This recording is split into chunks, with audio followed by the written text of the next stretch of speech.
Boom, all right, what's going on, you guys? It's Royce Jacob. Welcome back to the channel, and in this video, I'm going to give you guys my take on some of the bigger stocks in the airline, travel, and hospitality industry. All right, so as you can see here, we have TradingView open, and on the right on my watch list, we have a bunch of the, like I just said, airline, travel, hospitality stocks. I know there's plenty more out there, you guys, but I just wanted to cover the big ones because I feel like they kind of dictate the entire sector.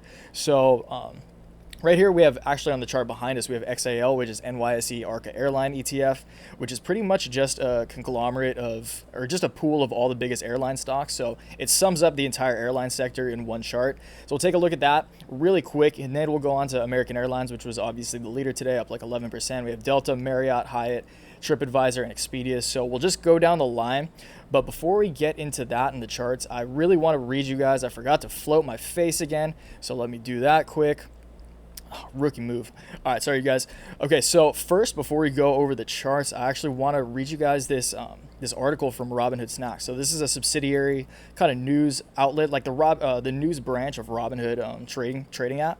So we will look at this. I feel like of all the articles I looked over, they actually said it the best. They said it in the most brief way that really summed up the point, okay? So we'll start with this first because I really want to set the grounds for kind of just how I'm thinking about this sector as a whole. And I'll just read over this with you guys. Right after I ask you to give this video a like if you gain any value from it, and subscribe if you're new around here. Okay, so I really appreciate it if you do that. It really helps me out and helps this channel grow. Okay, so like I said, we'll go over this first right now. So titled Fly, appropriate category. Airlines help explain the market rally and their stocks are soaring to post-COVID altitudes. All right, that's a fun title. Warren Buffett just spat out his Coke. Exactly a month ago, the investment legend sold Berkshire Hathaway's entire airline stake, at least a $3.5 billion loss. Air travel was down 95% compared to 2019, and even long-term obsessed Warren gave airlines a vote of no confidence. But airline stocks have rebounded big since then. All right, so if you guys are into the space, you know, if you are pretty embedded in the investing world, you would know that Warren Buffett did this through his fund Berkshire Hathaway, one of the largest funds in the world. Warren Buffett, one of the greatest investors in the world. That is why I'm still very hesitant to hop on this sector, just because Warren Buffett, he's been around, he's been through depressions, recessions, etc. He knows the game, he's experienced the game. So it is still a red flag in my mind that he has opted out of this. But let's move on and get to the points, okay? So since May 5th, American Airlines Stock is up 76%, Delta is up 59%, Southwest is up 45%, and United is up 62%. Those are America's four largest airlines, and also the ones Berkshire sold. As the economy slowly reopens, airline stocks, along with other corona economy losers, have been some of the biggest gainers. The hype for homebound stocks like Zoom and Slack has chilled. Shares of both companies actually fell after they reported high-growth earnings, when success becomes boring. But it all flies back to the data. Investors are focused on a fresh uptick in air travel, a trend that airlines believe will continue as summer approaches. On April 16th, TSA checkpoint data revealed that passenger volume was up 3.6% of last year's. On June 3rd, aka 2 days ago, that number rose to 13.6%. Okay, so up 10%, that's good. But you guys have to remember that that is still very low, okay? So it's good relative to how it's been over the past month or so, but relative to historical data, it's still very low, okay? So airlines are adding more flights as demand picks up. American plans to fly 55% of its domestic schedule in July, up from 20% in May. All right, so there's a very key word here. I like how they emboldened it. It is plans, okay? So American plans, all right? And that is good news. That is driving optimism that they are planning to do it, but I will believe it when I see it. I do want to preface this also by saying, before we get into the charts, that I'm not invested in any of these stocks. Again, I'm still very hesitant on the reality of the financials of these stocks and this sector as a whole, travel, hospitality, everything. So I want you guys to know that I'm not invested. I will take a look at the charts and let you guys know what I think from a technical perspective. But fundamentally, I am still questioning the validity of kind of the statements that are being made right now. All right, it's kind of like I'll believe it when I see it. I don't doubt it. I'm just not confident enough myself to be investing my money in this sector right now. Okay, so the takeaway, this is important. Stocks rally because investors focus on the future. All right, so that is 100% true. That kind of sums up the entire market right now. The economy and the market are two different things. People are betting on pretty much like 2022 and beyond right now, all right? They've pretty much discounted this year and all of 2021. They're betting on the future, which is good. It's very good to be optimistic of the future, but it definitely doesn't reflect the current economic reality. Okay, and the latest airline data suggests a slow but steady return to normalcy. COVID-19 has no tangible solution. Trade tensions with China are bubbling. Civil unrest is breaking out nationwide. But the Nasdaq 100 just hit a record high, and the S&P 500 is down only 8% from its February peak. That's insane. All because investors are focused on a more blue-skied financial future. Again, investors are betting on the future. It's great. I love optimism, but you have to be rationally optimistic. And I'm worried that this is the points we're getting to in the markets, and the entire equity market as a whole is getting irrationally optimistic. All right. So that said, again, I thought sorry if you guys were bored with that and you just wanted to look at the stocks, but I really think that's an important base layer to lay prior to getting into these stocks. All right, I really want to let you guys know my take on this before actually getting into the charts.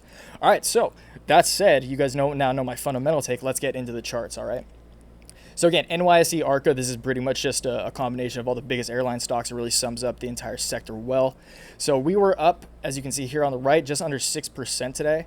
So pretty good day in airlines. I know they started the day a lot higher. They started the day up, what was that, probably like 15%. All right, so we'll actually look at some of these other charts. But just know airlines are in a really good place. If we look back at the historical data, you guys know I like doing that. So we're on the daily right now. We're currently at levels that we were at in late 2013 and early 2014. All right. So a good thing to preface this with is just kind of logically is, do you guys think that the airline industry and the travel industry is in equally as good of a place as it was back in 2013? All right. So do you think travel will be better or worse today and in the near future than it was in early 2014 or late 2013? Okay. So that's kind of important just to think about it like that from a common sense perspective. So ask yourself that if you are wanting to invest in this sector. And again, actually, back in 2013, the US dollar was a little more valuable. Okay, so you have to take inflation into account, but we won't get into that. All right. So let's get into the stocks. A lot of you are probably wanting to watch, okay, and wanting to hear from. All right. So American Airlines, we'll actually go to let's go to the 5-minute candle and just take a look at today. All right, so massive gap up today. All right, so right as the market opened, again, American Airlines just released that news. It's going to like 55% capacity, allegedly, whatever. And the stock gapped up to actually like $22 right as the market opened this morning, which is insane. It did end the day at 11.8%, so still a huge gain. It had to have been up, what is that? Like, I don't know the exact number, but it was probably up like 30% at the beginning of the market, 25-30%.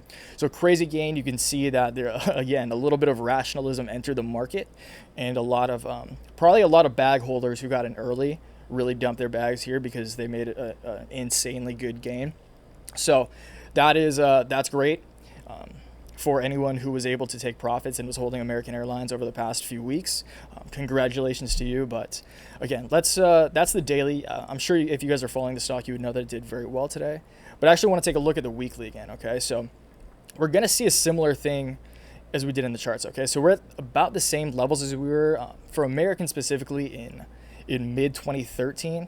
So this morning it actually did break above this level. So we're kind of in this, floating around in this area right here. Okay, so RSI, weekly RSI. Sorry, my big head's in the way, so you guys can't see the specific number on the RSI, but it's around 50 on the weekly. So that is pretty fair. It's on its way up. I wouldn't be surprised.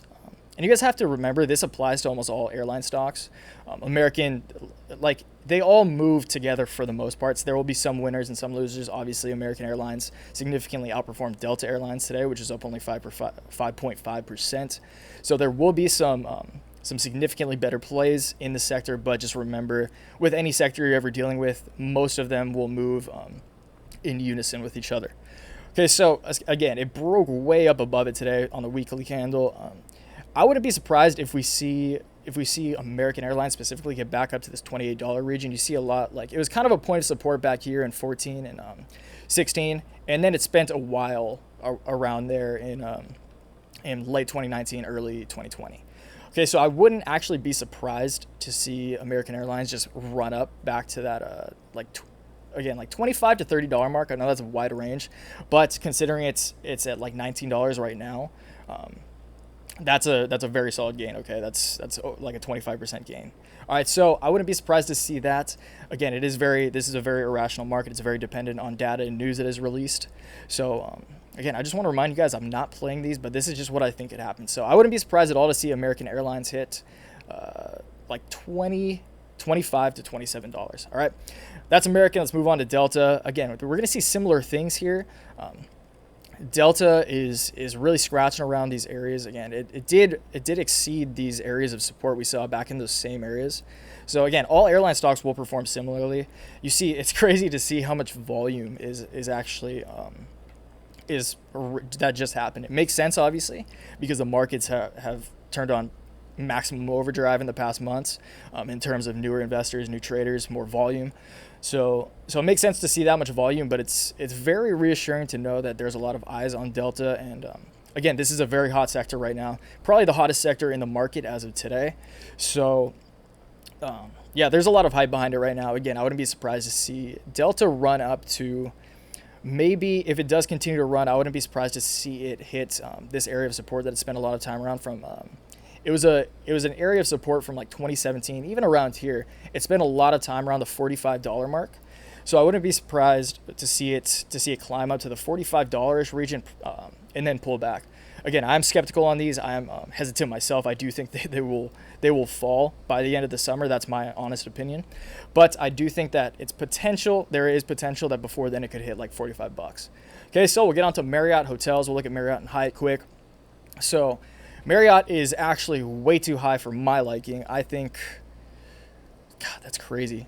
That's crazy. That's not much lower than it was at the beginning of this year. Okay, so Marriott is, I'm even less bullish on Marriott than the airlines and like hotel groups and stuff, just because they have all the real estate. They have so much overhead. I know airlines have planes and stuff, but like the overhead on hotels is so crazy. And I mean, again, same applies to airlines, but you're just talking on a greater scale with hotels. So they have so much overhead, so much moving pieces going on, like maintenance, everything. It does alarm me that Marriott's is high. I would not touch Marriott for sure right now. I don't even know. And again, it is around a line in area. So it makes sense that it closed today around this area, all right? An area where it had a previous high in 2017. It bounced off of in 2018. But again, it's so much higher than it's been historically, and fundamentally, and with Airbnb and stuff too, like it's half the time you're doing Airbnb if you are going to travel, like if not more, and that trend is just going to continue to move that way. So I would not touch Marriott myself. If you want to play it, go for it. I think this is a not good looking chart. Okay, so Hyatt. Very similar look. Again, it did spend a lot of this time around here around 2014, 2015. Bounced off this exact level where it closed today, almost exactly in 2018. And it's at levels, like think about that, you guys. Like a year ago, it was around the same levels that it's at now. All right, so a year ago, Hyatt was such a stronger brand. I might actually short these hotel stocks, like really just looking at them now. This is ridiculous to me how these stocks are this high. Okay, so I would not touch hospitality, specifically Marriott, Hyatt, or MGM, whatever. Definitely not touching those. Those frighten me, and it's crazy that they're at these levels, to be honest. All right, so TripAdvisor up 15% today. This looks a little more promising. Okay, just based on historical data. Okay, so we can see definitely a downward trend line right here. I didn't draw trend lines on the other ones just because I don't think they're really necessary, but you can see this like basic trend line right here. So actually TripAdvisor, I'm really not familiar with the fundamentals of this company. I'm literally just looking at the charts. I don't play in this area. You guys know that. I just said that a bunch of times. So from a technical perspective, I wouldn't be surprised to see it kind of just go bounce off at a very conservative estimate of maybe like $35. So in January of this year, it was already low. I mean, I definitely can't imagine it getting higher than where it was at the beginning of this year, because they're like, if that's the case, this company probably sucks fundamentally and financially. So I definitely wouldn't touch TripAdvisor. Yeah, we'll just end it there. I would not. Again, this is not financial investment advice, but I would never touch this thing. Expedia, I have to imagine it's in a similar vein. This is actually. less hideous. This actually kind of looks like an airline stock. Okay, so excuse me. Expedia, TripAdvisor, pretty. I mean, they're both like two peas in a pod, you know, for the most part. Expedia obviously has better financials. That's why the stock is performing better. Expedia, bigger name. I've used Expedia. I haven't used TripAdvisor personally, so it makes sense that this is the more successful company. Again, it's spending a lot of. It just bounced today. That's kind of what everything in these sectors did today. Is bounced off these lows, these areas of support that they reached in 16 and 18. Or this is actually November of 2019. Okay, so Expedia. Again, just fundamentally, no, who's using Expedia right now? All right, so the whole thing with its entire sector, all right, that I forgot to mention fundamentally when we read this article, is that I wouldn't be surprised at all to see a spike in, sorry, I just yelled at, to see a spike in just in consumption over the coming months, all right? Everyone's been home. Everyone's been locked up in quarantine. They want to get out. They want to go party. I wouldn't be surprised at all over the coming months to see a spike. But what I'm interested in is after that. Like, once everyone gets it out of their system, how much has this pandemic fundamentally affected airlines and travel? Okay, I think it is like this quarantine, this pandemic has psychologically changed everyone and everything else going on in the world right now. There's so much heat in the world, all right? So much pent up just kind of rage, to be honest. There's just so much like negativity right now. And again, rational optimism is great. I'm overall an optimist. I do believe in the future, but I just rational optimism, from a realistic perspective, I think that the travel, hospitality, airline industry has been changed forever. And I could very well be wrong. You guys always remember that. I could be completely wrong on these. I could be completely wrong on these analysis. This is just my thoughts and what I think. But I'm very hesitant to enter these. Please, you guys, do your research. Actually look into the financials of these companies. Like, all these airlines and hospitality companies just got bailed out. Like, the cruises are done. Cruises are finished, in my opinion. But they're not bankrupt yet, because they all got bailed out from the trillions of dollars that we printed. All right. So just keep that in mind, guys. Definitely proceed with caution. Again, I'm not touching these stocks personally, but I just wanted to give you guys my take because these are hot stocks right now, and I wanted to cover them. Okay, so all that said, although I don't hold these, I do have a very large portfolio, and you guys can check that out if you want to. My complete portfolio and daily newsletter, every trading day at least, newsletter. It's the first link down in the description. It is exactly as it states. It's a complete breakdown of my portfolio, all stocks, call options, put options, so long, shorts, my cryptocurrency positions, literally every position I have to a T, broken down in percentages. Along with those, I do send out a newsletter every trading day, sometimes on weekends, whenever I feel like it.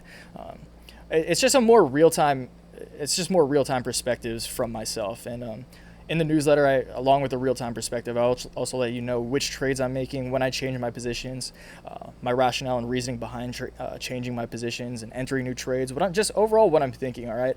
It's just more real-time, specific real-time data from myself, all right? So check that out if you're interested at all. If not, no worries at all. And again, drop a comment if you guys are invested in any of these companies.